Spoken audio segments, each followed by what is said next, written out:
이번에 이제 민주노동당 시절에 2010년, 2011년에 그 대안적인 한국 경제를 제안한 집권전략 보고서 내용을 한번 보겠습니다.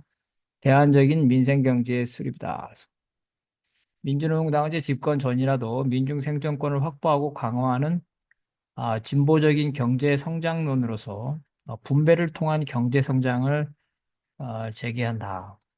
이 분배를 통한 경제 성장은 일자리 확충, 복지 확대 등 빈곤 해결을 하면서 동시에 이것을 경제 성장의 내부 동력으로 삼는 거죠. 이러한 복지 경제 부분을 경제 성장의 동력으로 삼는 건 이미 유럽의 삼인주 국가에서 복지 국가에서 실험해 본 바 있습니다. 분배를 통한 성장은 이 재분배 정책을 통해서 국민의 절대 다수를 차지하는 서민 대중의 생활 수준, 구매력을 높여서 내수를 진작시켜서 경제 성장의 동인으로 삼는 겁니다. 내수 중심이니까 수출 지향적인 한국 경제를 완화시킬 수 있습니다. 분배를 가장 최고 가치로 제시하기 때문에 고용과 복지를 경제 성장과 결합시킬 수 있는 그러한 이제 경제 체제를 개혁하고 기술 혁신을 주도하고 그 과정에서 성과를 고용과 복지에 투자하도록 하는 이러한 순환식 경제 성장론입니다. 말씀해서 민중의 생활 수준과 경제 발전을 상호 작용하도록 하는 거죠. 동반 성장하도록 하는 겁니다. 경제 성장에 기여하는 고용과 복지를 추구한다는 이러한 생산적 고용이라는 것은 고용과 복지는 반드시 경제 성장에 기여해야 된다는 뜻이죠. 자본주의적 방식이죠. 생산적 복지, 그렇죠. 역시 같은 의미입니다. 그 틀을 강요하는 성장 제일주의에 구속될 필요는 없다는 겁니다. 그래서 이 고용과 복지죠. 다시 말해서 민생과 경제 성장에서 민생을 더 우선시해야 된다. 민생을 경제 성장에 종속시키면 안 된다는 거죠. 이런 점에서 성장과 경쟁력 강화에 있는 이러한 자본주의적인 의미에서 진보적 경쟁론이죠. 경쟁론과 다르다. 불가피하게 고용 없는 성장이 가능할 수 있죠. 자동화와 인공지능, 분배 없는 성장이 초래될 경우에 그 소득 재분배를 통해서 국가가 개입해야 됩니다. 공공 부분이 인간주의적 관점에 따라서 생산력 향상에 직결되지 않다더라도 성장의 성과를 고용과 복지를 통해 분배해야 된다는 겁니다. 앞으로 자동화 시스템이죠. 어, 인공지능에 의해서 노동 없는 성장, 고용 없는 성장이 가능할 텐데 어, 일하지 않더라도 민중들의 생활 수준이죠. 민중들의 생활 수준을 국가가 책임져야 된다는 거죠. 그러기 위해서는 이러한 경제 기술 발전의 성과를 재벌이나 기업이 독차지하는 것이 아니라 국가나 공동체가 그것을 관리하고 재분배해야 된다는 겁니다. 다시 말해서 기술 혁신에 의한 생산력과 생산 수단에 대한 사회적 소유와 집단적 소유가 가능하다. 완전 자동화 시스템을 개인이 소유하기만 안 된다는 거죠. 공동체가 소유해야 된다. 만약에 개인이 소유한다면 엄청난 세금을 부과해야 되겠죠. 또 이자 제한법을 강화해서 고금리의 사채를 금지해서 이 민생을 착취하는 이러한 경제 부분을 폐지한다. 집권 전이라도 해외 투기 자본의 적대적인 인수합병 시도, IMF 이후에 이런 국내 알짜배기 산업을 에, 외국 자본이 많이 가져가는데 그런 것을 금지하는 거죠.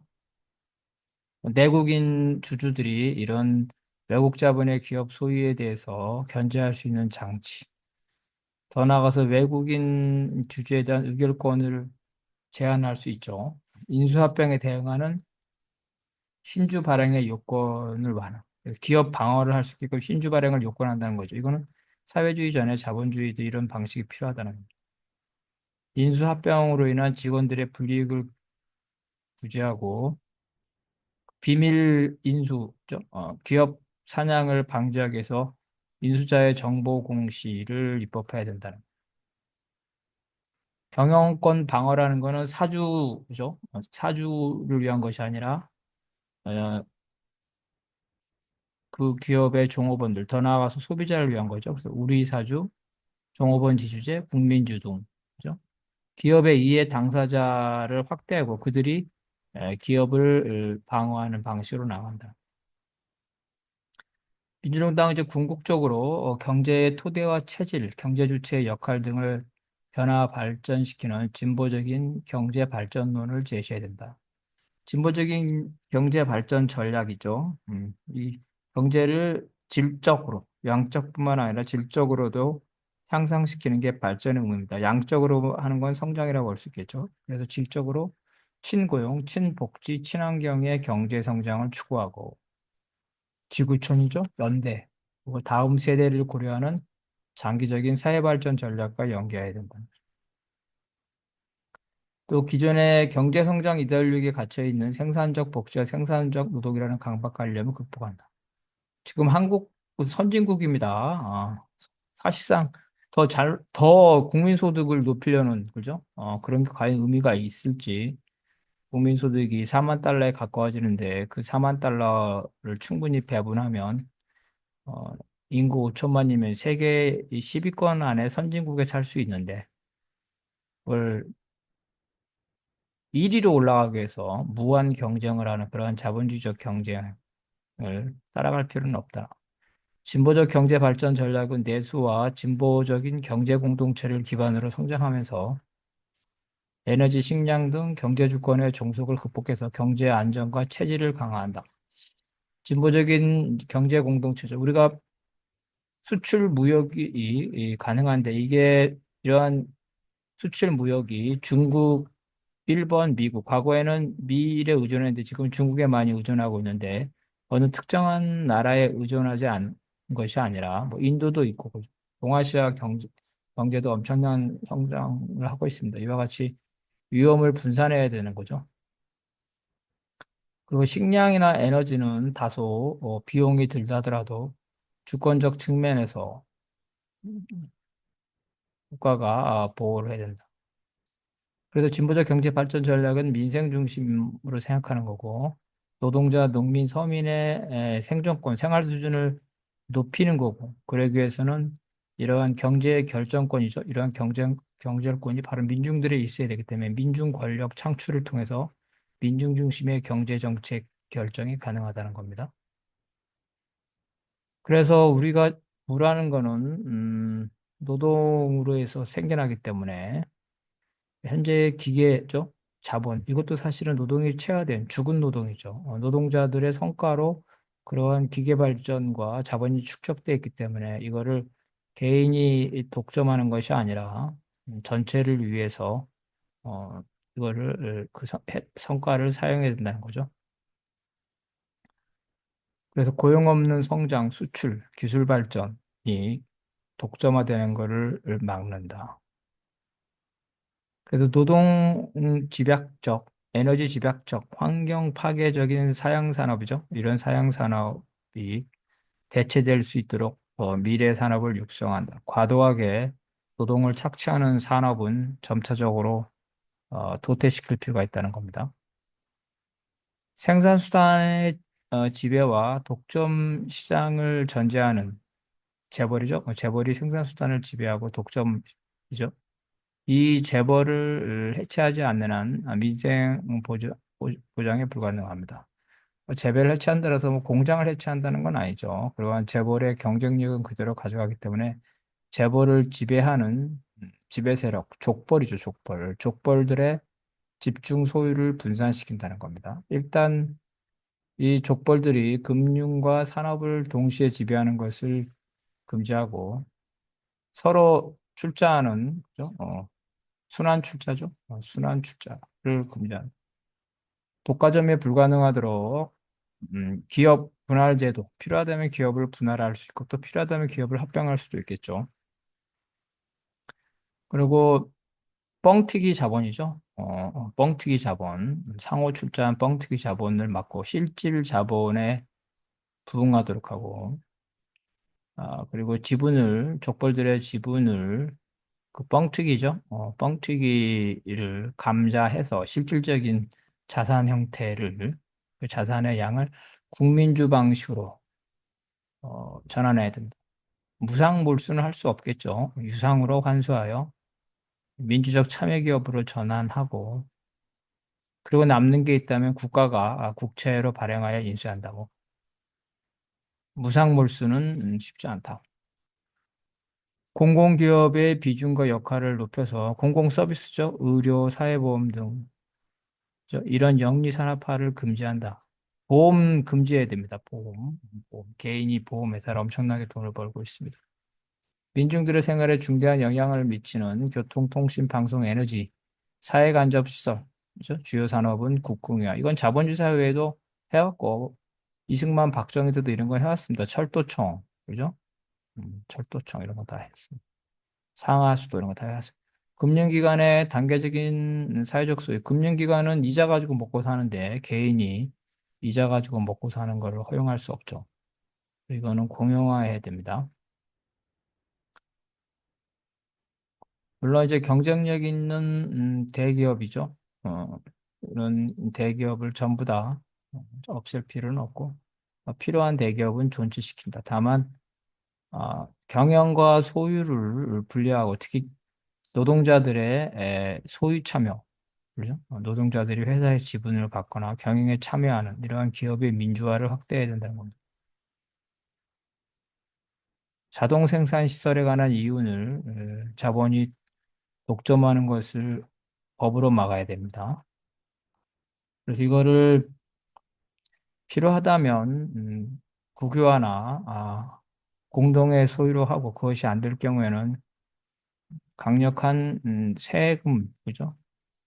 세금을 부과해서 개인이 자동시설이나 인공지능 이러한 것들을 소유하지 못하도록 막아야 된다.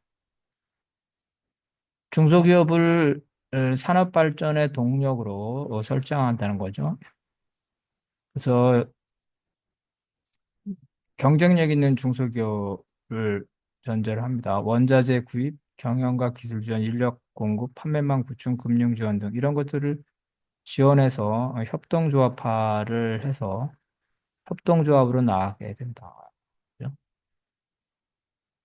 영세 상공인과 농민에게 원자재 구입, 생산 기술, 금융, 유통망을 지원하는 각종 협동조합. 그래서 재벌이나 주요 산업은 국유화를 하고 영세인 경우에는 민영화를 인정하되 협동조합으로 권유한다. 핵심 부품 산업이죠. 이런 거를 국산화하기 위해서 중소기업을 활성화 시키고 하도급제도, 어음제도, 불공정 거래 이런 것들을 다 전면 개편을 하고 그리고 중소기업에 대해서 임금 지불 능력을 보완할 필요 있죠. 사회적 임금제도. 모든 노동자에게 어느 정도 임금을 보장하고 영세 기업의 경우에는 그 임금 지원제도, 사회적 임금 복지제도를 확대한다는 거죠. 자녀수당, 주거수당 이런 거를 지원할 수가 있겠습니다. 지역 산업도 중요하죠. 지역의 산업에 근거하도록 해서 기업이 지역 발전에 기여하도록 하는 것, 그 기업과 지역이 협업하도록 하는 것도 중요하다. 경제 안정을 위해서 복지 시스템이죠. 이거를 경기 변동을 최소화하는 내부의 안정화 장치. 경기가 안 좋을 때는 돈을 많이 풀어서 복지를 증진하고 경기가 좋아서 민중들이 돈을 잘 벌 때는 이제 복지 시스템을 좀 줄인다 이런 겁니다. 노동 빈곤층에 대해서는 이러한 복지 정책이죠. 어, 그래서 소득 지원 정책, 필요하다면 임금을 지원하는 정책 이런 것들을 해야 되고 무상교육과 무상의료, 그죠? 무상교육과 무상의료는 단기간에 할 수가 있습니다. 단기간에 이미 건강보험제도라든가 중등학까지 무상교육이 되기 때문에 어, 무상주택은 어렵겠죠. 1가구 1주택, 다주택을 금지해서 자연스럽게 1가구 1주택이나 영구 임대주택으로 가게 할 수 있습니다. 무상교육은 이제 대학이죠, 대학.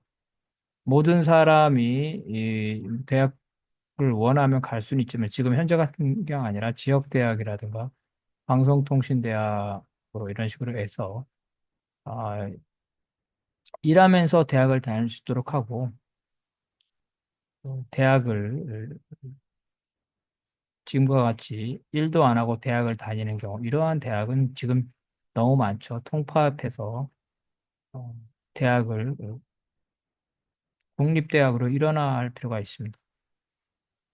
프랑스는 다 그렇게 하죠. 제1대학, 제2대학, 제3대학 이런 식으로 경제의 자립 기반, 대외 의존성을 극복을 해야 됩니다. 그러지 않고서는 정치적 독립이라든가 주권도 쉽지 않다는 겁니다. 그래서 경제의 재생산 구조와 조건을 스스로 창출할 수 있고 유지할 수가 있는 거죠. 그래서 국제적 공항과 경기 순환에 커다란 타격을 받지 않도록 국내 경제와 지역 경제 공동체의 기반. 국내 경제는 이러려면 통일이 돼야 됩니다. 통일되지 않은 조건에서 남한과 같이 이렇게 조그만 땅덩어리에서 내수를 기반으로 성장한다는 것은 쉽지 않죠. 경제 공동체는 일단 중국과 동남아시아, 일본 이런 부분을 무시할 수는 없다 그렇지만 너무 중국이나 일본에 의존해서는 안 된다는 겁니다. 에너지나 원자재의 대체적인 것들은 여러 가지 우리 부품 소재의 산업이 발전하기 때문에 연료가 절 들어가는 것, 연료를 지금 대부분 에너지를 수입하고 있습니다. 그래서 가스, 석유 등이 절 들어가는 친환경이죠. 이런 것들을 재생 에너지를 점차적으로 높여야 된다는 거죠. 또한 지역이죠. 지역이 자생할 수 있고 어떤 지역 경제 공동체를 토단으로 하는 산업을 육성해야 된다. 그러기 위해서는 이제 지역 정부가 지역에 맞는 산업을 육성할 수 있는 그러한 기반을 만들어를 해야 됩니다. 그래서 에너지를 많이 쓰지 않는 고부가가치 산업을 육성해서 에너지 소비가 적도록 도시 생활 환경을 전반적으로 재구성할 필요가 있다. 지금 대도시에서는 쓸데없이 출퇴근하는 1시간 이상씩 소비되면서 많은 에너지를 소비하는데 직장과 주거가 가능하면 가까운 곳, 그죠? 이런 도시 환경을 고쳐야 된다는 거예요. 대부분 걸어가거나 뭐 자전거를 탄다든지 뭐 이런 식으로 해서 출근할 수 있도록 도시를 전반적으로 재구성하고 필요하다면 대도시를 그 축소를 해서 중간 도시죠. 중간 도시를 많이 육성할 필요가 있다. 안정성과 비용에 있어서 원자력 문제가 있는데 일단 원자력의 당장 완전히 다 없애기는 어렵겠지만 일단 장기적으로는 그 원자력의 위험성과 장기적 비용을 평가를 해서 이를 대체할 수 있는 미래 에너지를 육성할 필요가 있다는 거죠. 식량 문제에서 우량 품종, 질이 좋은 품종과 양이 많은 품종, 이런 품종들을 둘 다 개발을 해서 유사시에는 이 양이 많은 품종을 사용을 해야 될 것입니다. 식량을 강제 개방해서 식량 자립도를 낮추는 것은 국가 안보에 관한 문제죠. 농민의 비율이죠. 전체 인구에서 농민의 비율이 얼마 안 되기 때문에 국가가 많은 예산을 투자하지 않더라도 이 농민의 생존권을 보호할 수 있고 식량 주권을 보호할 수가 있습니다. 그래서 한국의 경제의 종속성을 단순히 계산하는 수준이 아니라 이 경제 주권을 확보하고 민중들의 생존권을 보장하는 대국지를 장악하고 있는 이제 식량과 에너지의 수입을 최소화하고 중립적인 나라들로부터 이제 수입을 다변화할 필요가 있습니다. 그 한반도 주변에 석유와 가스, 우라늄에 대한 개발을 독자적으로 하거나 혹은 관련 당사자 국가 공동으로 진행할 수 있습니다. 이 경우에 이제 북에 다양한 지하 자원이 있는데 이 부분을 공동으로 개발할 필요가 있습니다. 이러한 식량 에너지 자립 기반을 강화를 해야 한반도에 급격한 변화가 생길 때 이런 대외 경제, 대외적인 측면에 영향받지 않고 경제난을 극복할 수가 있습니다. 그 진보 정당이 집권을 한 후 반독점적이며 제국주의적인 민생 경제를 수립하라고 할 때 이러한 제국주의 자본이 이 일거에 철수를 하게 되면서 금융 경제죠. 금융이 타격을 받고 외국 자본에 지배당하고 있는 주요 기업들이 도산할 수 있습니다. 더 나아가서 미국을 중심으로 한 제국주의 세력이 이러한 경제적 이해관계를 이유로 경제 봉쇄를 하거나 제재를 할 수도 있고 이럴 경우에 수출 무역의 급감으로 국민 소득이 급격히 줄고 재화와 용역의 결핍으로 일대 혼란이 조성됩니다. 그래서 이러한 경제 자립 기반이 중요한 거죠. 이런 상황을 타개하기 위해서 정부는 이제 자본의 국외 유출을 제한하고 제국주의 자본에 대한 특혜 폐지, 투자 수익을 회수하는 걸 제한하고 대외 채무 지급의 중단, 불평등한 통상 조약의 폐기를 선언하게 되는데 상당 기간 이러한 혼란 속에서 경제적 고통을 받을 가능성이 매우 높습니다. 그래서 평상시에 이러한 경제의 자립적 기반을 확보하는 것이 이런 비상 사태죠. 한국의 체제 전환에 수반될 비상 사태를 그 피해를 최소화할 수 있는 방안입니다. 그래서 이제 진보적 경제 협력, 혼자서는 살 수가 없기 때문에 이 경제적 협력을 해야 되는데 현재 미국 중심의 신자유주의 체제에 너무 종속돼 있기 때문에 이 부분에서 독립할 필요가 있습니다. 그래서 제국주의적인 대외 경제 질서를 극복을 해야 되고 공정하고 호혜적인 국제 무역 체제와 금융 체제죠. 이거를 형성해 나갈 필요가 있다. 이러한 자립 기반에서 남북 경제 공동체는 가장 필수적인 거고 이를 포함한 동아시아 경제 공동체 추진이 필요합니다. 어느 나라나 이제 국제 체제로 거래된 이윤의 일정 부분은 국제사회에 기여해야 되기 때문에 우리도 어떤 대안적인 국제적인 경제 공동체를 위해서 일정한 부분을 기여할 필요가 있습니다.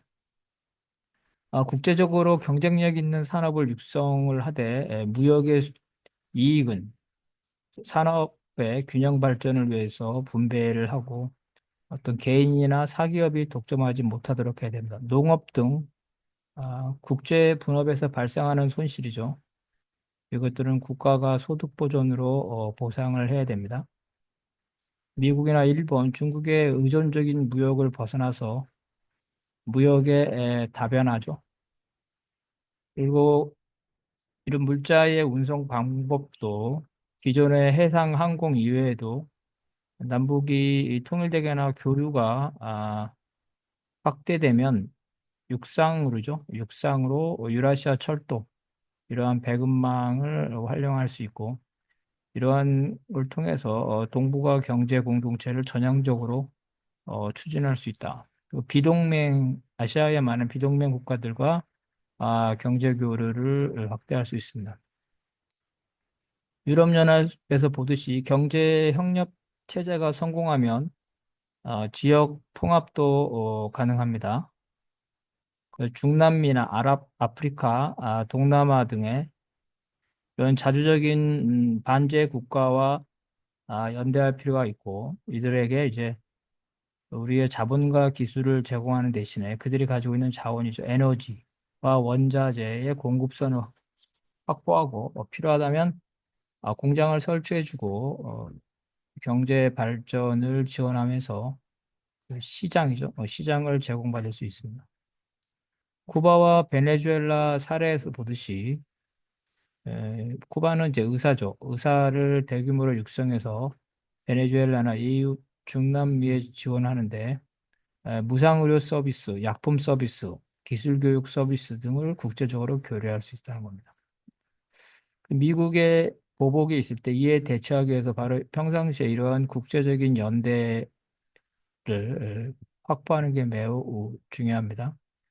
또한 달러를 교환 수단으로 사용하고 있는데 현물 교환 방식이나 혹은 달러가 아닌 지금은 이제 스위프트죠. 국제 청산 제도인데 대안적인 국제 청산 제도나 지역 통화 방식을 국제 거래에 원용할 수 있고 이러한 위해서는 상당한 오랜 기간 동안 이를 준비를 해야 됩니다.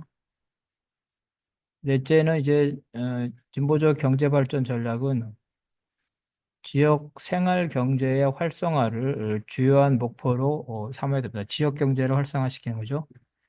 입지 조건에 따라 주요 산업 기반을 균등하게 배정해야 됩니다. 과거에는 이제 영남 중심으로 많이 배정해서 지역 차별이 있는데 그런 것들을 극복하고 이러한 이제 대형 할인마트죠. 대형 할인마트는 지역 경제에 큰 도움을 안 줍니다. 돈을 벌어서 재벌한테 돌아가죠. 그래서 지역의 서비스 소매업을 지역 경제 차원에서 육성하는데 이거는 경쟁력이 약하기 때문에 협동조합 형태로 해야 될 것입니다. 지금 현재 협동조합은 프랜차이즈죠. 각종 가맹점 형태로 사기업을 가지고 있는데 사기업이 아니라 국가나 지역의 지방자치단체, 지역의 공공기관들이 이러한 대안적인 어, 협동조합이죠. 예를 들어서 이제 지금 배달 서비스인데 웹 이런 건데 이런 것도 다 국가나 지역의 단체, 지방자치단체가 만들 수가 있습니다. 요즘 지역 화폐도 많이 활성화되고 있습니다. 이 노점상과 영세 상인이 스스로 경제 활동을 할 수 있도록 협동조합 형태로 유도를 할 필요가 있습니다. 노동과 복지, 환경과 관련된 네트워크가 지역 경제 일자리를 제공하도록 하여 공공성을 확보할 뿐만 아니라 지역의 경제에도 기여할 수 있게끔 할 수 있습니다. 이거는 이제 어, 공공 서비스죠. 공공 서비스 각종의 예를 들어 이제 그 노인과 아동에 관한 돌봄 서비스, 환경 이런 서비스 네트워크를 만들 수 있고 이러한 서비스 네트워크는 민중 권력을 창출하는데 경제적 기반이 될 수가 있습니다. 이러한 진보적 경제 발전을 가능케 하는 경제 질서는 현재 한국의 경제 질서가 사회적 시장 경제의 질서죠. 그래서 사회적 시장 경제 질서고, 그다음에 중국은 사회주의 시장 경제 질서인데 그 중간 단계 형태로서 사회적 경제 질서를 재개할 수 있다. 일종의 그 수정 자본주의라고 볼 수가 있습니다. 혼합 자본주의죠. 그래서 사회적 시장 경제 질서는 국가가 자유 경쟁의 조건을 형성하고 유지하는 한도 내에서 경제에 대한 관여를 인정하고 있습니다. 사회적 시장 경제 질서죠. 이러한 사회적 경제 질서는 적절한 수준의 경제적 평등을 관철하기 위해서 국가가 적극적으로 개입하는 것을 의미합니다. 그래서 단순히 자유 경쟁의 조건을 유지한 한도 그 이상으로 국가가 경제에 개입하는 겁니다. 사회적 시장 경제 질서, 우리 헌법의 경제 질서는 이제 국가의 기본권 보장 의무와 복지 의무를 강조하고 이것이 이제 법치국가와 복지국가를 연결한 사회적 법치국가라고 합니다. 자본주의 내의 개선이라는 사회민주주의의 틀을 제공하고 있습니다. 하지만 이러한 사회적 경제 질서는 자본주의 체제의 점진적인 변혁을 가속화하는 이런 장기적 목적을 가지고 있기 때문에 자본주의 내에 구속되는 그런 것보다는 그거를 근본적으로 탈피하는 그러한 경제적 토대와 조건을 점진적으로 형성하는 것을 목적으로 할 수가 있습니다.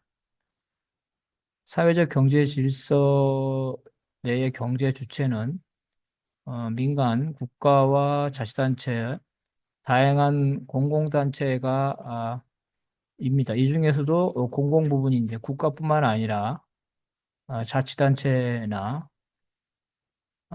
공공단체의 역할을 강조를 합니다. 특히 다양한 사회적 기업을 민간, 정부와 연결시켜주는 경제주체로 사용합니다. 이 사회적 기업이 현재도 많이 있는데 이 저임금이죠. 이 저임금이 아니라 일정한 생활 수준을 보장하는 통상적인 임금 수준을 보장할 필요가 있습니다. 또한 주민들이 민생 정책을 체감할 수 있는 지역 경제를 정책적으로 활성화시킬 필요가 있습니다. 그래서 사회적 경제 질서는 시장과 계획을 모두 경제 조정의 수단으로 활용한다면서 지금의 그 중국과 유사한 측면이 있습니다. 하지만 사회주의는 아닌 거죠. 공공 부분뿐만 아니라 민간 부문 중 규모가 크거나 경제에 중요한 영향을 미치는 산업의 경우에는 민간에게 전적으로 맡길 수 없고 국가가 여기에 대해서 계획을 하고 중요한 사항에 대해서 국가와 이러한 대기업이 그죠? 대기업이 아, 공조를 하는 그래서 있던 대자본과 대기업에 대한 공공성을 강화하는 그런 행태로 감으로써 자본주의와 사회주의의 사이에 있는 그러한 혼합적인 체제라고 볼 수가 있겠습니다.